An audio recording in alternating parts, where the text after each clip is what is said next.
کے وفادار ہے علماء دیوبند، اسلام کے غمخوار ہے علماء دیوبند، آقا کے وفادار ہے علماء دیوبند، اسلام کے غمخوار ہے علماء دیوبند۔ اللہ کے محبوب کے اور دین مبی کے،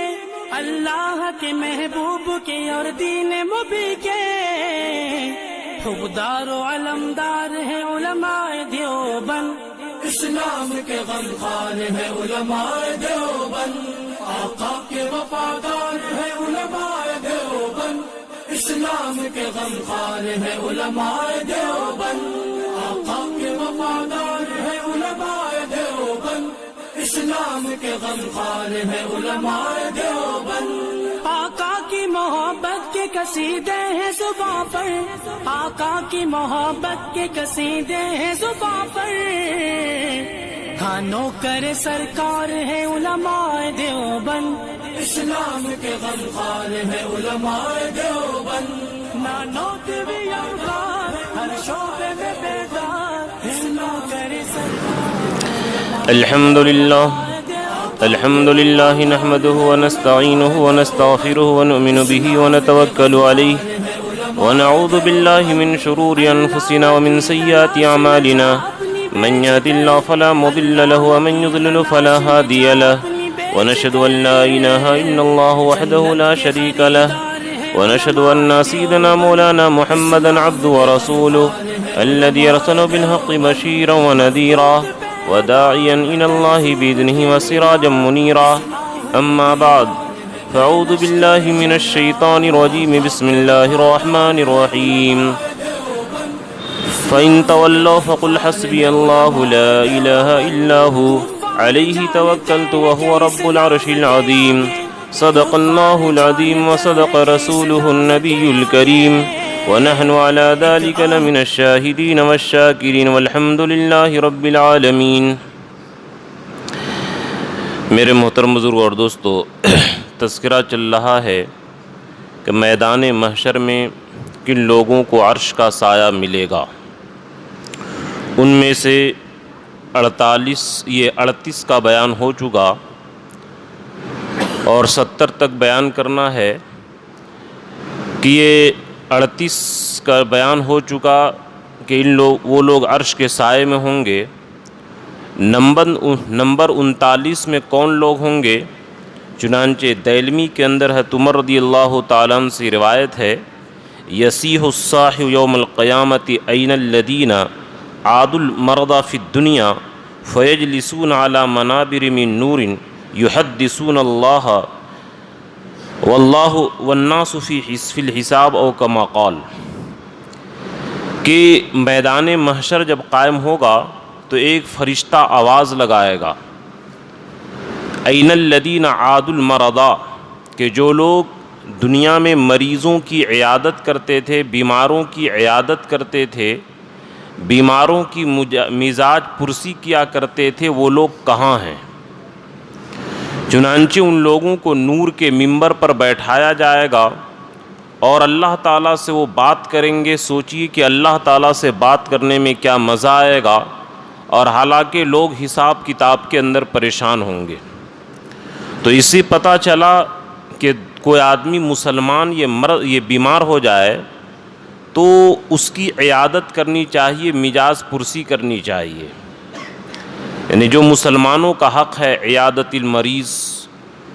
بیماروں کی عیادت کرنا، اتباع الجنائز، جنازہ میں شامل ہونا، تشمیت العاطش، اسی طریقے سے چھینک کا جواب دینا،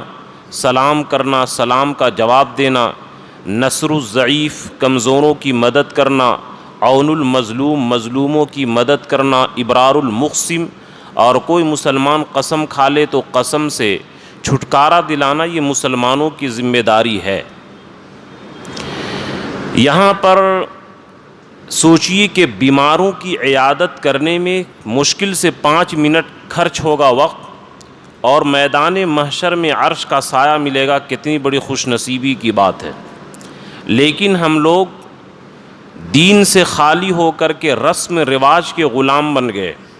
کہ اگر کوئی دوست ہے، کوئی احباب ہے، کوئی جان پہچان کا ہے، مالدار لوگ ہیں، منتری ہے، تو لوگ اس کی عیادت کرنے جاتے ہیں. نعوذ باللہ غریب ہے، رشتہ دار ہے، اس کی بھی عیادت کرنے نہیں جاتے. حالانکہ اس کا ثواب ذہن میں رکھیے کہ جو آدمی کسی بیمار کی عیادت کرنے صبح کو جائے، 70,000 فرشتے مغفرت کی دعا کرتے ہیں شام تک. اور کوئی شام کو جائے تو 70,000 فرشتے دعا کرتے ہیں، دعائے مغفرت کہ اللہ فلاں آدمی کی بخشش فرما، فلاں آدمی کی مغفرت فرما. سوچئے کہ اتنی بڑی فضیلت ہے. تو اس لیے آدمی کو چاہیے، اچھا بعض لوگ کہتے ہیں کہ فلاں آدمی سے مجھے بنتا نہیں ہے، اس سے طبیعت جمتی نہیں ہے. طبیعت میں میل نہ ہو پھر بھی جانا چاہیے، اس میں ڈبل ثواب ہے کہ نفس کے اوپر بوجھ ڈال کر کے ثواب حاصل کرنے کے لیے گیا، مسلمانوں کا حق سمجھ کر کے، اس میں بھی ثواب ہے. اگر اللہ نے آپ کو حیثیت دی ہے، پیسہ دیا ہے تو کچھ کھانے پینے کی چیز لے لیجئے. اور اگر غریب ہیں، پیسے نہیں ہیں، تو خالی ہاتھ جائیے. بہت لوگ شرماتے ہیں کہ خالی ہاتھ کیسے جائیں عیادت کرنے. یہ شیطان ہم لوگوں کو ثواب سے محروم کر دیتا ہے. اس کے بارے میں اللہ کے رسول کی جو سنت ملتی ہے، حدیث ہے کہ جو آدمی کسی بیمار کی عیادت کے لیے جائے اور 7 مرتبہ یہ دعا پڑھے، اسأل اللہ العظیم رب العرش العظیم ان یشفیک، کہ میں عرش عظیم بڑے عرش کے مالک سے سوال کرتا ہوں کہ اللہ تجھے شفا عطا فرمائے. چنانچہ حدیث میں آتا ہے کہ جو آدمی کسی بیمار کے پاس جائے، سلام کرے، مختصر سی کیفیت پوچھ کر کے یہ دعا 7 مرتبہ پڑھ کر کے اس پر دم کر دے، یا قربت ہے، غیر محارم نہیں ہے، مرد ہیں، دوست ہیں، تو اس کے پیشانی پکڑ کر کے دم کر دے، تو حدیث میں آتا ہے کہ اگر موت اس کی مقدر میں نہیں ہے، چاہے جون سی بیماری ہو، اللہ اس کو شفا دے دیں گے. یہ ہے. اس لیے جائیے تو اسأل اللہ العظیم رب العرش العظیم ان یشفیک، یا عربی میں نہیں کہہ سکتے ہیں تو کم سے کم اردو میں کہہ لیجئے کہ اے اللہ عرش عظیم کے مالک اس کو شفا دے دیجئے. کم سے کم اردو میں کہہ لیجئے لا باس طہور انشاءاللہ، یہ بھی کہہ لیجئے کہ انشاءاللہ اس بیماری کے اندر تیرا کوئی نقصان نہیں ہے. چنانچہ حدیث میں ہے کہ الحمى من فیح جہنم، کہ یہ بخار جو ہے جہنم کی آگ ہے. یعنی جس آدمی کو اللہ تعالیٰ دنیا میں بخار دیتے ہیں، اس حدیث کا مطلب یہ نکلا کہ اللہ اس کو جہنم میں جلانے سے بچا دیں گے، کہ اللہ اس کو دنیا ہی میں بخار میں جلا کر کے جہنم کی آگ سے پاک کر دیے. اس لیے کہ اچھا جائیے کسی بیمار کی عیادت کرنے تو اس کو ڈرا مت دیجیے، کرے تیرا کینسر ہو گیا، تیری کڈنی فیل، تو چند دن کا مہمان ہے، ایسا اس کی ہمت توڑنے والا بات مت بولیے، بلکہ اس کو تشفی دیجئے کہ انشاءاللہ تم صحیح ہو جاؤ گے، اللہ تعالیٰ تم سے کام لیں گے. اتنا بولنے میں میرا کیا خرچ ہو جاتا ہے، اللہ کی مرضی ہوگی تو زندگی دیں گے، نہیں ہوگی تو نہیں دیں گے. لیکن کبھی بھی بیمار آدمی کے پاس ایسا جملہ مت بولیے کہ جس سے اس کی ہمت پست ہو جائے اور وہ گھبرا جائے، وہ بے چینی کے اندر مبتلا ہو جائے. اس کے اندر حوصلہ کے بڑھانے والا جملہ بولیے. اسی طرح عیادت کرنے کے آداب میں سے ایک یہ بھی ہے من عادہ منکم فلیخفف. اللہ کے نبی دیکھیے تمام شریعت کی رعایت کرتے ہیں کہ تم میں سے جو کسی بیمار کے پاس جائے عیادت کرنے تو ہلکی عیادت کرو، 1-2 منٹ رکو، 2-3 منٹ اور وہاں سے چلے جاؤ. ہو سکتا ہے استنجا کا تقاضا ہو اور شرم سے وہ نہیں بول رہا ہے، کہ اگر ہم بولتے ہیں کہ جائیے تو بولیں گے گھمنڈیل آدمی ہے، ہم لوگ دیکھنے آئے اور یہ بولتا ہے کہ تم چلے جاؤ. اس لیے شریعت کے تمام آداب کی رعایت کیجیے. ایک یہ کہ وقت کو مناسب دیکھ لیجئے کہ اس سے ملنا مناسب وقت ہے یا نہیں ہے. جائیے تو اس سے مختصر عیادت کیجئے، جائیے تو دعا پڑھیے، اس کے حق میں دعا کیجئے. اللہ نے وسعت دیے تو کچھ کھانے پینے کے پیسے دے دیجئے، کچھ کھانے پینے کے سامان لے جائیے. یہ بیماری کی عیادت ہے کہ جو لوگ اس طریقے سے بیماری کی عیادت کریں گے اللہ تبارک تعالیٰ اس کو عرش کا سایہ دیں گے. اس لیے میرے دوستو یہ بڑا سستا سودا ہے کہ سوچئے مشکل سے 5 منٹ خرچ ہوگا اور 70,000 فرشتے کم سے کم 12-10 گھنٹے دعا کریں گے، کتنا بڑا سستا سودا ہے کہ اگر قرآن خوانی میں لوگ بلاتے ہیں 50,000 لوگ خرچ کرتے ہیں، نعوذ باللہ آج کل تو دین سے دوری کی وجہ سے یہ قرآن خوانی میں کارڈ بٹتا ہے، جس طرح شادی میں لوگ کارڈ بانٹتے ہیں، دین سے اتنی دوری ہو گئی ہے۔ تو جب علماء کو بلانے میں 50,000 خرچ کرتے ہیں، مشکل سے 1 گھنٹہ ٹائم دیتے ہیں، اور 5 منٹ میں 70,000 لوگ، 70,000 معصوم فرشتے دعا کریں، یہ کتنی بڑی سستا سودا۔ اس لیے آدمی کو چاہیے کہ یہ عادت بنائیے، پھر مزہ آئے گا۔ یہ سوچئے کہ اس سے میدان محشر میں گرمی سے بچیں گے، عرش کا سایہ ملے گا، 70,000 فرشتے دعا کریں گے، دعائے مغفرت۔ اس طریقے سے آدمی جب سوچ لے گا تو اس کو عیادت کرنے کے اندر آسانی ہوگی۔ نمبر 40 الصائمون، روزے دار، کہ جو آدمی روزہ رکھتا ہے، صحیح سے روزہ رکھتا ہے، اللہ تبارک تعالیٰ اس کو عرش کے سایہ میں جگہ دیں گے۔ بلکہ حدیث میں یہ بھی آتا ہے کہ تمام لوگ حساب کتاب میں پریشان ہوں گے، اور روزے دار عرش کے سایہ میں دسترخوان کے اوپر کھانا کھاتے ہوئے ہوں گے۔ اللہ تعالیٰ سے لوگ پوچھیں گے کہ اللہ یہ کون لوگ ہیں؟ ہم لوگ تو حساب کتاب میں پریشان ہیں اور یہ لوگ دسترخوان میں مزے اڑا رہے ہیں۔ اللہ تعالیٰ فرمائیں گے کہ یہ وہ لوگ ہیں، چاہے گرمی ہو یا سردی، یعنی میں اپنی طرف سے بڑھا رہا ہوں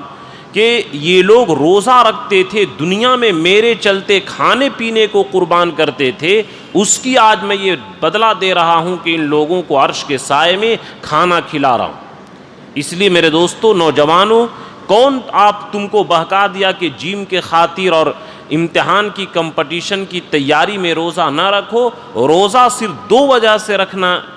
نہ رکھنے کی اجازت ہے، ایک مرض بیماری کی وجہ سے، دوسرا سفر کی وجہ سے، تیسرا کوئی شریعت میں، اور ایک عورت ناپاک ہوتی ہے، وہ تو عورتوں کا الگ مسئلہ ہے، لیکن مرد کو صرف 2 وجہ سے روزہ نہ رکھنے کی اجازت ہے، ایک سفر کی وجہ سے، ایک بیماری کی وجہ سے، تیسرا کوئی وجہ قرآن نے بیان کیا ہی نہیں ہے۔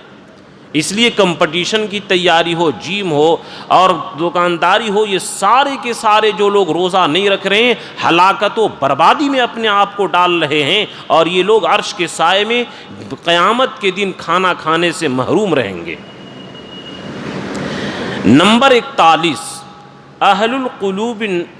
قلوب النقی والتقی، جن لوگوں کا دل پاک صاف ہو، تقوی جن کے دلوں کے اندر بھرا ہو، جن کا دل کینہ سے، کپٹ سے، حسد سے، بغض سے، جلن سے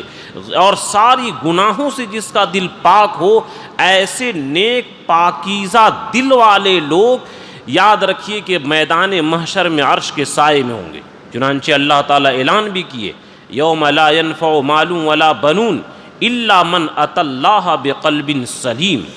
کہ قیامت کے دن نہ مال کام دے گا، نہ اولاد کام دے گی، الا من اتى اللہ بقلب سلیم، لیکن جو اپنا پاکیزہ دل اللہ کے پاس لے کر کے جائے گا وہ لوگ کامیاب ہیں۔ تو اس لیے اپنے آپ کو حسد سے، بغض سے، کینہ سے، کپٹ سے، دشمنی سے اور تمام طرح کے جتنے بھی نفسانی گندگی امراض ہیں، ان امراض سے جو لوگ اپنے دلوں کو پاک کرتے ہیں، خانقاہ کے اندر شیخ اور پیر یہی کام کرتے ہیں کہ ان گندی بیماریوں سے، گندی جراثیم سے دلوں کو پاک کرتے ہیں، تاکہ ان کا دل میں اللہ کی محبت داخل ہو اور یہ لوگ عرش کے سائے میں جگہ لینے والے بن جائیں۔ تو اپنے آپ کو ہم لوگ اپنے دلوں کو صاف کریں۔ اللہ ہم تمام مسلمانوں کے دلوں کو صاف فرمائے، نیک فرمائے اور پاک تمام طرح کی گندگی سے پاک فرمائے، آمین۔ نمبر 42 الذین لا یظلمون بالید، جو لوگ اپنے ہاتھوں سے ظلم نہیں کرتے۔ اللہ نے جن کو طاقت دیا، حیثیت دیا، دولت دیا، عام طور پر جہاں آدمی بڑا بنتا ہے کمزوروں کو ستانا شروع کر دیتا ہے، لیکن جن کو اللہ نے طاقت دیا، ہاتھ سے ظلم کرنے کے بجائے ان ہاتھوں سے نصر الضعیف، کمزوروں کی مدد، اول المظلوم، مظلوموں کی مدد کرتے ہیں، ایسے لوگ بھی عرش کے سائے میں رہیں گے۔ جن کے ہاتھ حرام سے بھی پاک ہو، سود لینے سے، رشوت لینے سے اور اسی طرح گناہ کے کام کرنے سے جن کے ہاتھ پاک ہو، یہ لوگ بھی عرش کے سائے میں ہوں گے۔ نمبر 43 الداعین والمبلغین، کہ جتنے بھی دین کی دعوت دینے والے ہیں، جتنے بھی مبلغین ہیں، چاہے جس شعبہ کے اندر ہو، چاہے مدارس کے شعبہ سے ہو، دعوت و تبلیغ کے شعبے سے جڑ کر ہو، خانقاہ کے شعبے سے جڑ کر کے ہو، یا جس شعبے کے اندر ہو، جس طرح کے بھی داعین اور مبلغین اور واعظین ہیں اللہ اور رسول کی بات کو، کہ جو اللہ نے مطالبہ کیا یا ایھا الرسول بلغ ما انزل الیک، کہ اے اللہ کے رسول جو آپ پر نازل ہوتا ہے اس کو آپ امت تک پہنچائیے. اور یہ ذمہ داری واعظین مبلغین علماء اسلام کرتی ہیں. تو یاد رکھیے کہ جتنے بھی مبلغین ہیں بشرطے کہ وہ غلط حدیث نہ بیان کرنے والے ہوں، جھوٹے قصے بیان نہ کرنے والے ہوں. حضرت ابھی جن کو امام بخاری کے بعد لقب ملا امیر المؤمنین فی الحدیث، ہم لوگوں کے استاد اور شیخ حضرت مولانا یونس صاحب جونپوری رحمۃ اللہ علیہ، ان کو یہ لقب اور ٹائٹل ملا امیر المؤمنین فی الحدیث، حدیث کے اندر مسلمانوں کے بادشاہ. انہوں نے اپنے درس کے اندر ایک بڑی قیمتی بات فرمائی کہ تبلیغ تو قرآن اور حدیث اور شریعت کی ہوتی ہے، اور جو لوگ قرآن اور حدیث کی بات چھوڑ کر کے، شریعت کی بات چھوڑ کر کے تبلیغ کرتے ہیں، ان ٹھکانی اور غلط سلط بات بولتے ہیں، وہ تبلیغ نہیں کر رہے ہیں بلکہ زندقہ پھیلا رہے ہیں. یعنی لیبل تو لگا ہے اسلام کا اور اندر کفر کی تبلیغ ہو رہی ہے. اس لیے یا ایھا الرسول بلغ ما انزل الیک، یعنی غور کرنے کی بات ہے کہ اللہ کے رسول کا مقام اللہ کے نزدیک کیا ہے. لیکن اللہ تعالیٰ کیا فرمائے، وَلَوْ تَقَوَّلَ عَلَيْنَا بَعْضَ الْأَقَاوِيلِ، کہ اے نبی اگر آپ اپنے من کے مطابق بات بولنے لگیے گا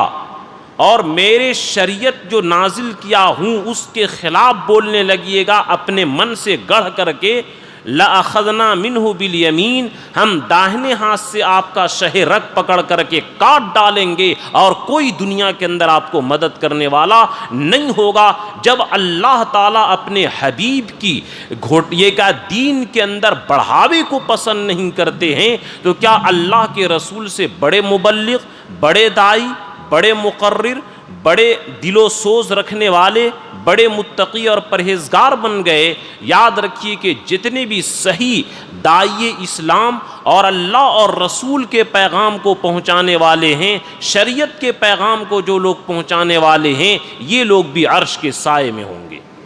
اس لیے میرے دوستو، اللہ نے جن کو جو صلاحیت دی ہے اس شعبہ سے جڑنا چاہیے. جو صلاحیت اللہ نے دی، اللہ کی بات کو اللہ کے مخلوق تک پہنچانے کی کوشش کیجیے. مولانا ہونا اور مفتی ہونا شرط نہیں، جو بھی اللہ نے آپ کو علم دیا ہے صحیح بات کو لوگوں کو صحیح ڈھنگ سے پہنچائیے. اس کے ذریعے اللہ تبارک تعالی عرش کا سایہ نصیب فرمائیں گے.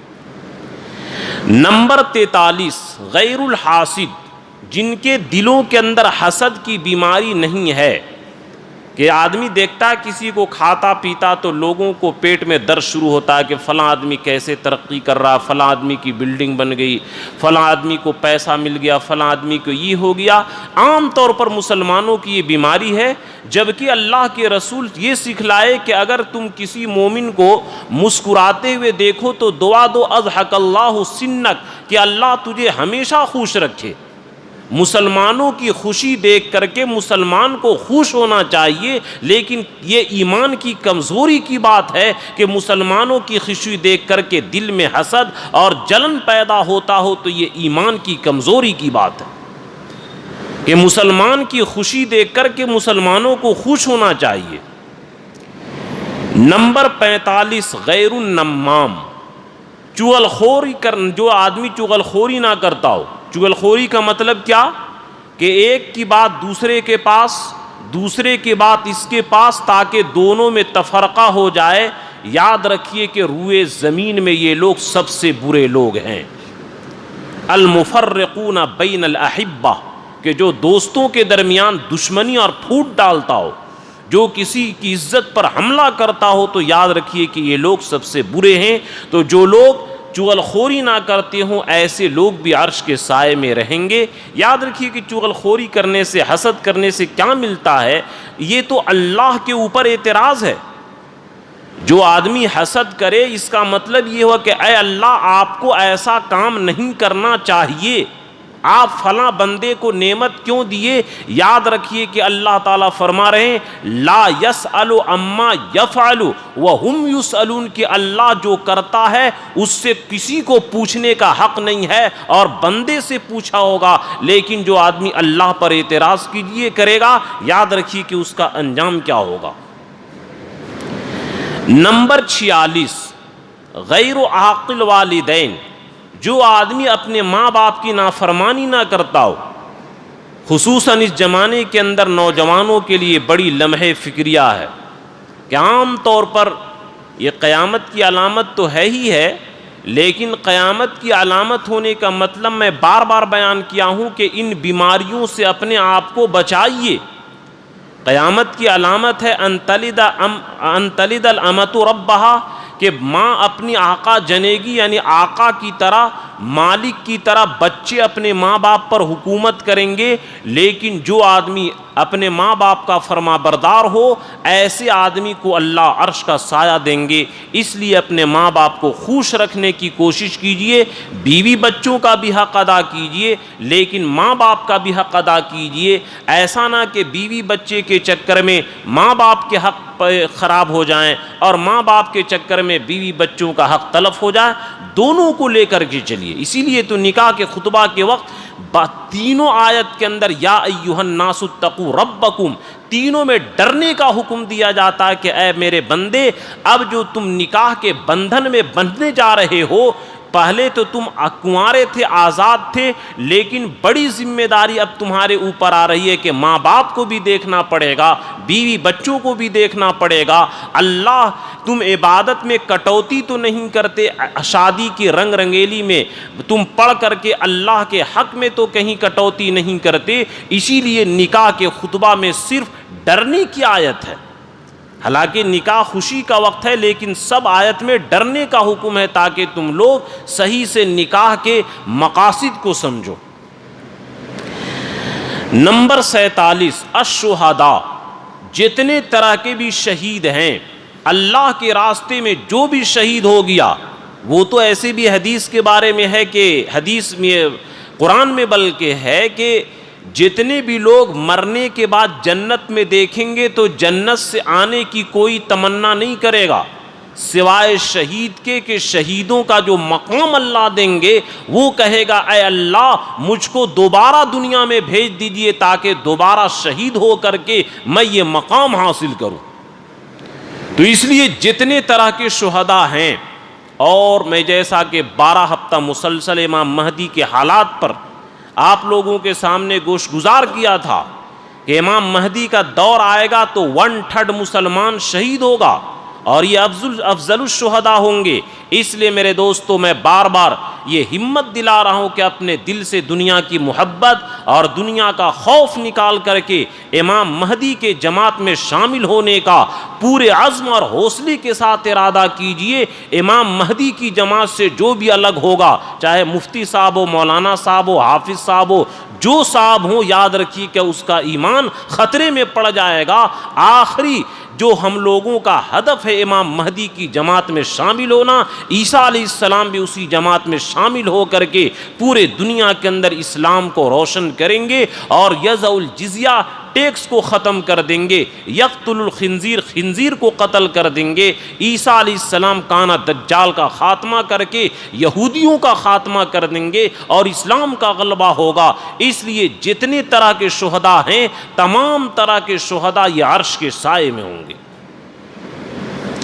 نمبر 48، اطفال المؤمنین، مومنوں کے نابالغ اولاد۔ جس مسلمان کی اولاد چاہے بیٹا ہو یا بیٹی، بالغ ہونے سے پہلے جو مر جائیں تو یاد رکھیے کہ وہ عرش کے سائے میں ہوں گے، بلکہ حدیث سے پتہ چلتا ہے کہ یہی بچے جو نابالغ ہیں جس طرح بچے مہمان کے سامنے پیسہ ابو پیسہ دیجئے، میرا بیٹا خود کیا، ان لوگوں کو شرم تو ہوتی ہے نہیں، بچہ ہے، بچپنا ہے، اس لیے وہ روتا۔ اسی طریقے سے نابالغ بچے، اگرچہ دنیا میں بڑی تکلیف ہوتی ہے نابالغ بچہ کے انتقال پر، لیکن وہ آدمی بڑا خوش قسمت ہے جس کا نابالغ بچہ مرے، بڑا خوش قسمت ہے کہ قیامت کے دن ماں باپ کے ہاتھ پکڑ کر کے جہنم سے نکال کر کے اللہ کے سامنے ضد کرے گا، بشرطے کہ دنیا میں وہ آدمی صبر کرے اور نعوذ باللہ کفریہ جملہ نقل کر دے کہ اے اللہ ایسا ظلم کوئی نہیں کیا تھا، یاد رکھیے کہ سارا ثواب ملیا میٹ ہو جائے گا۔ اس لیے برداشت کیجئے اور صبر کیجئے، جیسا کہ میں نے تیسری جمعہ کہا تھا کہ جو آدمی غمگین رہتا ہے، غمگین آدمی کو اللہ تعالیٰ عرش کا سایہ نصیب فرماتے ہیں۔ نمبر 49، الرجل فی ظل صدقتہ حتی یقضی بین الناس، کہ جو آدمی دنیا میں صدقہ کا اہتمام کرتا ہے، نفلی صدقہ، زکوٰۃ، عشرہ، قربانی، فطرہ، یہ الگ چیز ہے۔ نفلی صدقہ جو آدمی دیتا ہے، ایسے بھی حدیث ہے کہ الصدقۃ ظل المؤمن یوم القیامہ، کہ صدقہ جو ہے مومنوں کی سایہ ہوگا قیامت کے دن، کہ جو آدمی نفلی صدقہ کا اہتمام کرتا ہے، مسجد بنانے میں، تعاون کرنے میں، جو بھی شکل ہو نفلی صدقہ کا، جو نفلی صدقہ کا اہتمام کرتا ہے تو یہی نفلی صدقہ 1000، 2000، 10,000، 20,000، 50,000، یہی پیسے میدان محشر میں کھڑا ہو کر عرش کا سایہ عرش کے نیچے سایہ بن جائے گا، اور سورج کی جو گرمی نہایت سخت ہوگی، اس گرمی سے بچانے کے لیے یہی پیسے کے سائبان اور سامیانہ کھڑا ہو کر کے اس بندے کی حفاظت کرے گا۔ اس لیے آدمی کو جتنا ہو سکے نفلی صدقہ کا اہتمام کرنا چاہیے۔ زکوٰۃ یہ تو مال کا میل ہے، گندا مال ہے، اسی لیے مسجد میں لگانا جائز نہیں ہے زکوٰۃ کا مال۔ نفلی صدقہ دیجئے، یہاں پر صدقہ کا مال لگتا ہے، اور ہاشمی لوگوں کو دینا زکوٰۃ جائز نہیں ہے، ان کو دینا ہدیہ دیجئے۔ تو میرے دوستو، نفلی صدقہ کا اہتمام یہ قیامت کے دن عرش کا سایہ بنے گا۔ نمبر 50، ان احبکم الی واقربکم منی مجلسا یوم القیامت احسنکم اخلاقا، کہ جس کا اخلاق اچھا ہوگا، اچھے اخلاق والے بھی قیامت کے دن حضور کے قریب ہوں گے اور عرش کے سائے میں ہوں گے۔ آپ لوگوں کی شاید یہ سنے ہوں گے کہ جنت میں جو ہم لوگ انشاءاللہ جائیں گے تو قد آدم علیہ السلام کا ہوگا 60 ذرا، یعنی 90 فیٹ، 90 فیٹ ہم لوگوں کا قد اور لمبائی ہوگی۔ حسن یوسف علیہ السلام کا ہوگا، آواز داؤد علیہ السلام کی ہوگی، دل ایوب علیہ السلام کا ہوگا، اور اخلاق جناب نبی کریم صلی اللہ علیہ وسلم کا ہوگا، کہ جو آدمی عمدہ اخلاق والا ہوگا میدان محشر ہی میں حضور صلی اللہ علیہ وسلم کے ساتھ رہے گا، اور عرش کے سائے میں اس کو جگہ ملے گی۔ نمبر 51، طلب علم، علم کا طلب کرنے والا، من جاء اجلہ وہو یطلب العلم لقی اللہ ولم یکن بینہ وبین النبیین الا درجۃ واحدہ، کہ جو آدمی علم طلب کرے احیاء اسلام کے لیے، اسلام کی تبلیغ کے لیے، اسلام کو بلند کرنے کے لیے، دین کی بات بتلانے کے لیے، دین کو زندہ کرنے کے لیے، شریعت کو پھیلانے کے لیے، تو یاد رکھیے کہ جب وہ مرے گا تو اس کے درمیان اور نبیوں کے درمیان صرف ایک درجے کا فاصلہ رہے گا، اور یہ درجہ بہت زیادہ امتیاز کا اور فرق رہے گا، ڈیفرنس رہے گا۔ اس لیے آدمی کو چاہیے کہ علم طلب کرے۔ اب یہاں پر نعوذ باللہ رواج جو بن گیا کہ جب تک لوگ پڑھتے ہیں تب تک کہ سمجھتے ہیں کہ ہم طالب علم ہیں، اور جب فارغ ہو جاتے ہیں، ان کو سرٹیفکیٹ مل جاتا ہے تو بولتے ہیں فارغ ہو گئے۔ حالانکہ سرٹیفکیٹ میں جو لکھا رہتا ہے، ہم لوگوں کو جو سرٹیفکیٹ ملا ہے اس میں لکھا ہے کہ اس بندے کو، اس عزیر کو میں اس درجے بنا دیا کہ کتاب کا مطالعہ کر کے خود فائدہ حاصل کرتا ہے اور امت کو فائدہ پہنچا سکتا ہے۔ اس لیے طالب علم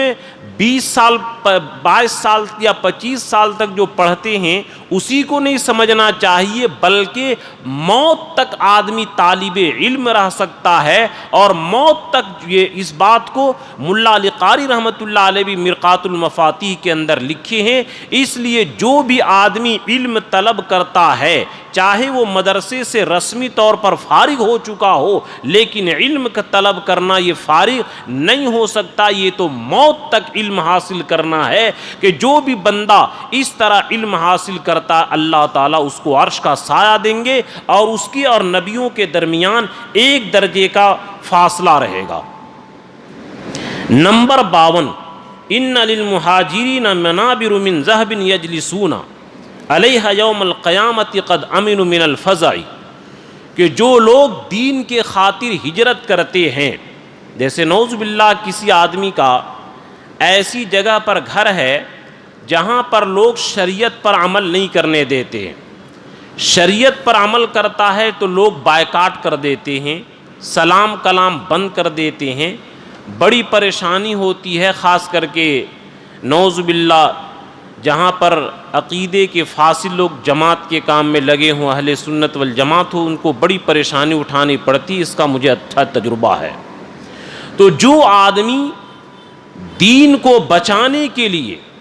دین پر عمل کرنے کے لیے اپنے گھر بار کو قربان کر دیتا اللہ کے لیے، اور یہ قیامت تک ہجرت رہے گی۔ دیکھیے وہ تو ہجرت ایک فرض تھا، لا ہجرت بعد الفتح، کے فتح مکہ کے بعد وہ بند ہو گیا، لیکن دین کو بچانے کی غرض سے یہ قیامت تک ہجرت جاری رہے گی، دین کو بچانے کے لیے، دین کو پھیلانے کے لیے، صحیح شریعت پر عمل کرنے کے لیے۔ جو آدمی ہجرت کرتا ہے اللہ تعالیٰ اس کو عرش کا سایہ دیں گے، نور کے منبر پر ہوگا، تمام لوگ گھبراہٹ میں ہوں گے، اور وہ عرش کے سائے میں اطمینان سے ہوگا کہ اے میرے بندے، تو نے اپنی دولت کو اور اپنے مال کو میرے دین کے خاطر دنیا میں قربان کیا، آج میں اس کا بدلہ دیتا ہوں کہ تجھ کو عرش کا سایہ دوں گا۔ نمبر 53، بشر المدلجین الی المساجد فی الظلم الی آخر الحدیث، کہ جو آدمی اندھیرا میں مسجد جاتا ہے، جماعت سے نماز کی پابندی کرتا ہے، روشنی ہو یا نہ ہو، اندھیرا میں بھی وہ آدمی مسجد جاتا ہے، تو ایسے اندھیرے میں جانے والے عرش کے سائے کے اندر موجود ہوں گے۔ اس لیے آدمی کو چاہیے کہ مسجد ہر حال میں جائے، اندھیرا میں بھی، موسم خراب رہے تو بھی۔ جو آدمی ان خراب موسم میں نفس کو دبا کر کے مسجد جاتا، اللہ اس کو اس کے بدلے میں عرش کا سایہ نصیب فرمائیں گے۔ نمبر 54، حضرت ابو ہریرہ سے یہ روایت مروی ہے، مسلم کے اندر بھی روایت موجود ہے، قیامت کے دن اللہ تعالیٰ فرمائیں گے این المتحابون بجلالی اذلہم فی ذلی یوم لا ذل الا ذلی، کہ جو لوگ صرف میری محبت کی وجہ سے آپس میں محبت کرتے تھے، کوئی نفسانیت نہیں، کوئی اغراض نہیں، کوئی شہوت نہیں،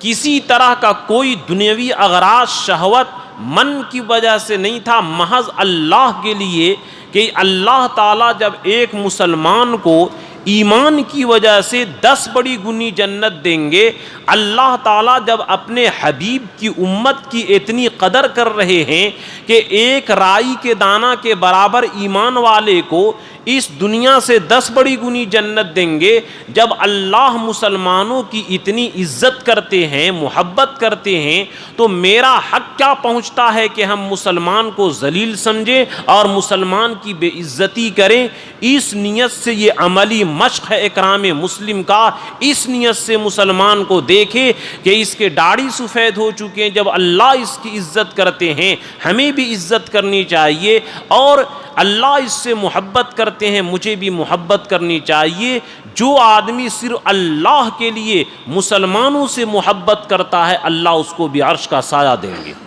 کوئی نفسانیت، کوئی اغراض نہ ہو۔ ورنہ نعوذ باللہ لوگ پیسہ دیتے ہیں اور بولتے ہیں کہ ٹھیک ہے مولانا صاحب میرے یہاں قرآن خوانی میں نہیں بھیجے، آئندہ چندہ بند کر دیں گے، بہت سارے لوگ یہ دھمکی دیتے ہیں، تو یہ اغراض ہو گیا۔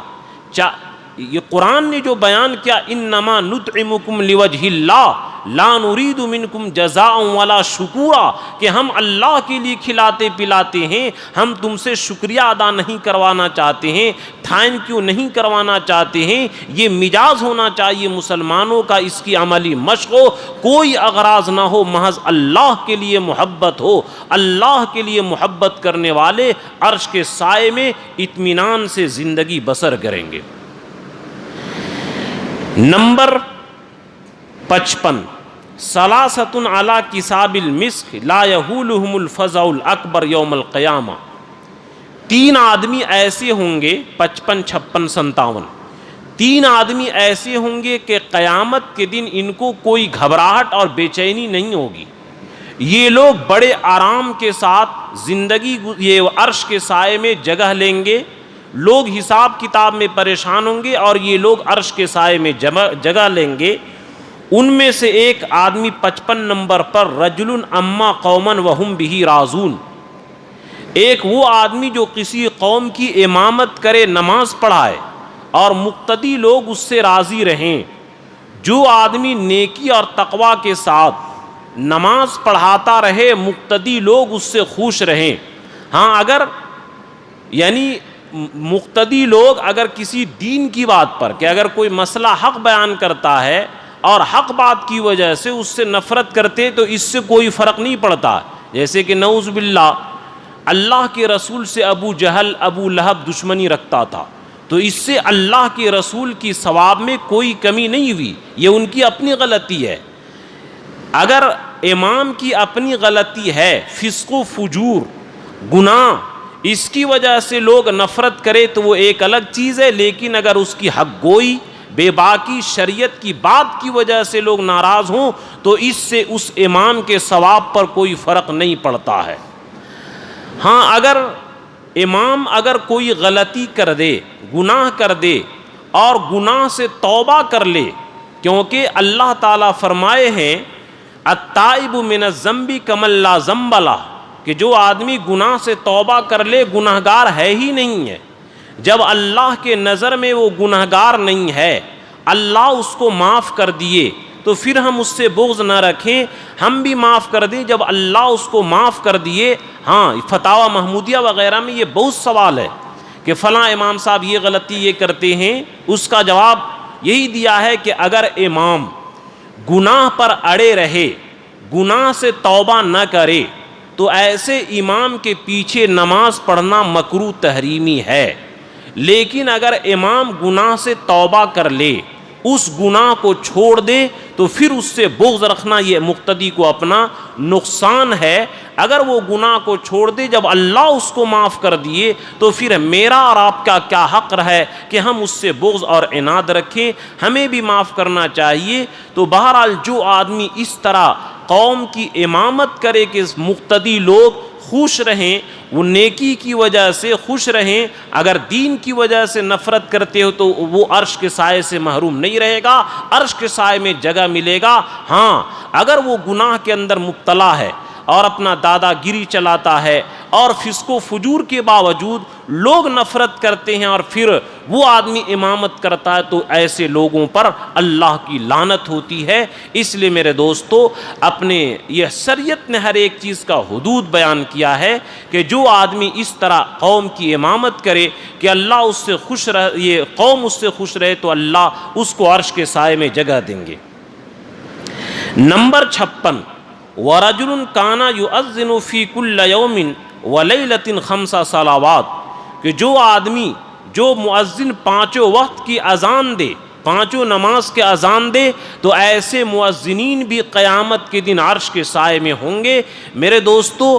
مؤذنین کا اتنا لمبا درجہ ہوگا کہ جب ہم اس کے درجہ کو ایسے دیکھیں گے تو ہماری ٹوپی اتر جائے گی، گر جائے گی۔ اللہ مؤذنین کو وہ رتبہ دیے ہیں، لیکن افسوس ہے کہ آج ہم مؤذنین کو غلام سمجھتے ہیں اور ان کے ساتھ حقارت کا معاملہ کرتے ہیں۔ ایسا نہیں، بلکہ اللہ نے مؤذن کو عزت دی ہے، امت کو بھی اللہ یہ مؤذنین کو عزت دینی چاہیے۔ اس سے اللہ تعالیٰ آپ کی زندگی کو خوش رکھیں گے، مؤذنین کو خوش رکھنے کی کوشش کرنی چاہیے۔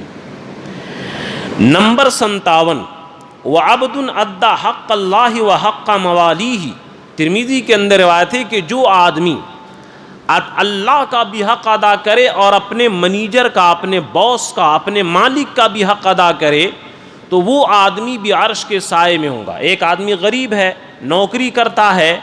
اب بہت لوگ نوکری کرتے ہیں تو نماز ہی نہیں پڑھتے ہیں، ایسا آدمی نوکری کرے، اپنے منیجر اور باس کا بھی خیال رکھے، خیانت اور غبن نہ کرے، اس کے ساتھ اکرام کا معاملہ کرے اور اللہ کا بھی حق ادا کرے کہ نماز روزہ نہ چھوٹے۔ اب بہت سارے لوگ کیا ہے نوکری کے چکر میں روزہ نہیں رکھتے ہیں، ایسے لوگ عرش کے سائے میں نہیں ہوں گے۔ جو لوگ غلامی کی زندگی، غریبی کی زندگی نوکری کرنے کے باوجود نماز روزہ کے پابند اور تقوی کے پابند ہیں، ایسے لوگ بھی عرش کے سائے میں ہوں گے۔ اس لیے میرے دوستو تھوڑی سی ہمت کر کے اگر رمضان میں آپ نہیں سکتے ہیں تو نہیں کمائیے، ایک مہینہ کی چھٹی لے لیجئے، لیکن نماز روزہ کے اندر غفلت مت برتیے کہ جو آدمی ہمت کر کے اپنے باس اور منیجر کا بھی حق ادا کرتا ہے، اللہ کا بھی حق ادا کرتا ہے، وہ آدمی بھی یاد رکھیے کہ عرش کے سائے میں ہوگا۔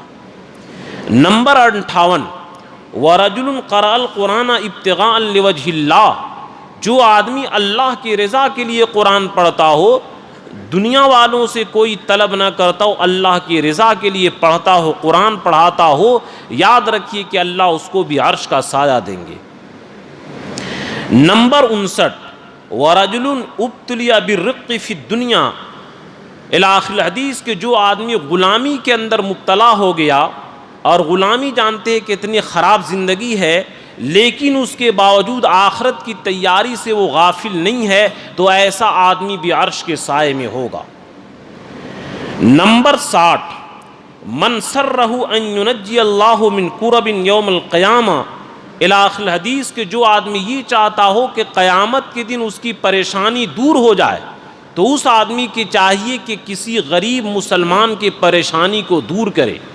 جو دنیا میں کسی مسلمان کی پریشانی کو دور کرے گا، اللہ قیامت کے دن اس کی پریشانی کو دور کریں گے اور عرش کے سائے میں جگہ دیں گے۔ اس لیے خاص کر کے اپنا اسٹاف، اپنا ملازم، اپنا نوکر، گھر میں کام کرنے والی دایا آیا وغیرہ ہوتی ہے، ان کا خاص خیال رکھنا چاہیے۔ جو بھی جان پہچان کا اس کی پریشانی دور کرنی چاہیے، اس سے اللہ تبارک تعالیٰ عرش کا سایہ نصیب فرمائیں گے۔ نمبر 61 من لقم اخاہ لقمۃ حلوۃ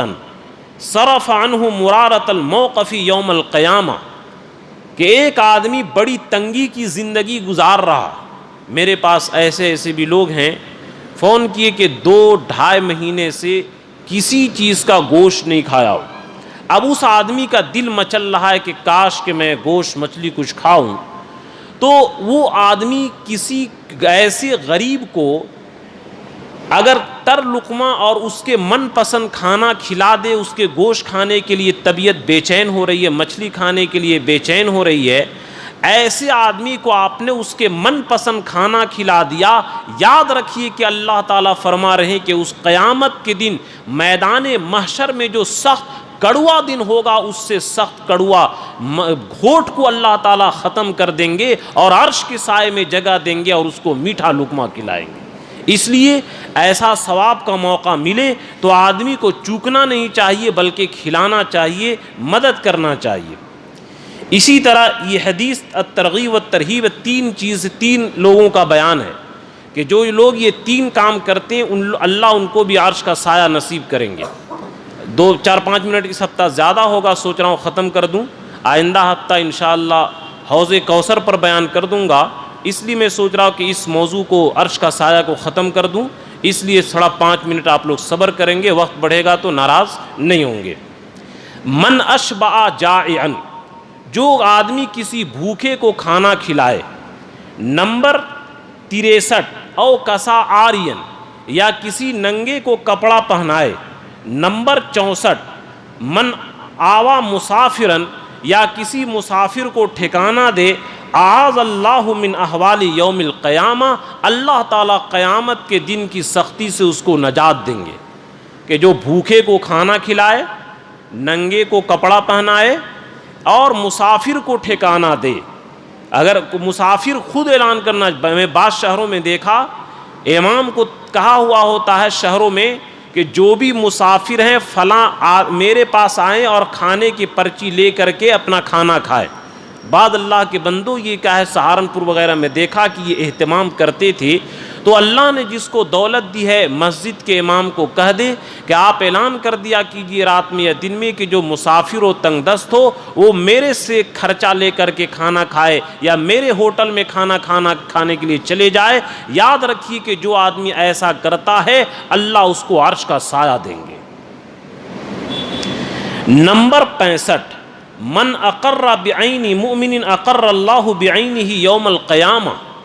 جو آدمی کسی مومن کی آنکھ کو ٹھنڈا کرتا ہے اللہ تعالیٰ قیامت کی دن اس کی آنکھ کو ٹھنڈا کر دیں گے. ایک آدمی پریشان ہے کھانے پینے کے لیے یا کیس مقدمہ میں پھنس گیا اور آپ کو S P D S P سے اچھا پکڑ ہے اور وہ غریب ہے اس کو تعلق نہیں ہے، آپ اس کو کیس سے بری کر دیجئے. اس کے اوپر کوئی گنڈا حملہ کر رہا ہے، اللہ نے آپ کو طاقت دی، اس کو بچا لیجئے، اس کی مدد کر دیجئے. تو یاد رکھیے کہ دنیا میں جس شکل میں بھی کسی مسلمان کی آنکھ کو جو ٹھنڈا کرے گا میدان محشر میں اللہ تبارک تعالیٰ اس کی آنکھ ٹھنڈا کر دیں گے اور اس کو عرش کے سائے میں جگہ دیں گے. نمبر 66 جو آدمی اللہ وعین خرج منہا مثل راس الذباب الی آخر الحدیث، کہ جو آدمی اللہ کے ڈر سے روتا ہو دنیا میں، اے اللہ میدان محشر میں کیا ہم جواب دیں گے، اے اللہ قبر میں ہم کیا جواب دیں گے، اے اللہ پلسرات پر کیسے گزریں گے. جو آدمی ان ڈر سے روتا ہو یاد رکھیے کہ جو آنکھ دنیا میں اللہ کے ڈر سے روتی ہے وہ قیامت کے دن اطمینان اور سکون سے رہے گی. اور جو لوگ دنیا میں عیش و عشرت میں رہتے ہیں وہ لوگ قیامت کے دن روئیں گے. اس لیے اللہ کے ڈر سے رونا بھی سیکھیے کہ اے اللہ ایک آڈیٹر آڈٹ کرتا ہے تو حساب دینے میں پریشانی ہو جاتی ہے، پسینہ چھوٹ جاتا ہے، اور آپ تو ہر ایک چیز کو جانتے ہیں. وَهُوَ عَالَمُ مَا کہ ہر ایک چیز کو جاتے علیم بذات الصدور، ہر چیز کو اللہ جاننے والے ہیں. یوم تبلی السرائر ہر ایک بھید کو جاننے والے ہیں، آپ کے سامنے حساب کیا دے سکتے ہیں. جو آدمی ڈرتا ہے اللہ اس کو عرش کا سایہ دیں گے. نمبر 67 من مات بین الحرمین کہ جو آدمی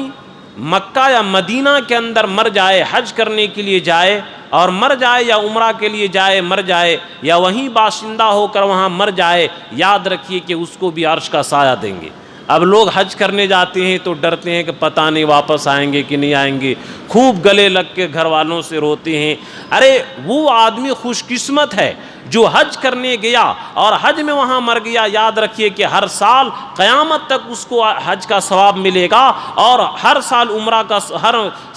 کا ثواب ملے گا. تو ایسا آدمی تو خوش قسمت ہے اور عرش کے سائے میں جگہ ملے. جس کی موت مکہ یا مدینے کے اندر ہو جائے تو حج کرنے والوں کو تو خوشی سے جانا چاہیے، نہ کہ غمگین ہو کر کے پتہ نہیں گھر واپس آئیں گے کہ نہیں آئیں گے. یہ تو بہت سستا سودا ہے.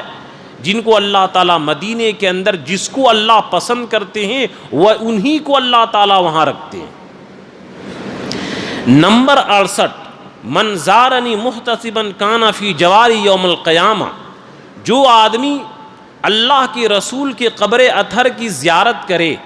یاد رکھیے کہ اس آدمی کو بھی عرش کا سایہ ملے گا اور اللہ کے رسول کے بغل میں ہوگا، جوار میں ہوگا. اس لیے اللہ نے جس کو پیسہ دیا اس کو حج اور عمرہ ضرور کرنا چاہیے تاکہ یہ فضیلت حاصل ہو. نمبر 69 جو آدمی قیامت کے ڈر سے دنیا میں روتا ہے اللہ تعالیٰ قیامت کے دن اس کو عرش کا سایہ دیں گے اور عرش کا سایہ میں جگہ اس کو ملے گی. اس لیے اللہ کے ڈر سے رونا چاہیے. اور نمبر 70 الصابر علی موت الطفل کہ جو آدمی اپنے نابالغ بچہ کے انتقال پر صبر کرتا ہے اللہ تعالیٰ فرماتے ہیں کہ کیا اس کے دل کے ٹکڑا کو لے لیا؟ فرشتے کہتے ہاں. کیا کہا؟ اے اللہ وہ آپ سے راضی ہے. اللہ تعالیٰ فرماتے کہ اس صبر کے بدلے میں اس کے لیے بیت الحمد حمد کا گھر ایک تیار کر دو کہ ماں باپ اس بیت الحمد کے اندر رہیں گے اور عرش کے سائے میں رہیں گے۔ اللہ ہم تمام مسلمانوں کو عرش کا سایہ نصیب فرمائے اور حساب کتاب کے سختی سے دور فرمائے۔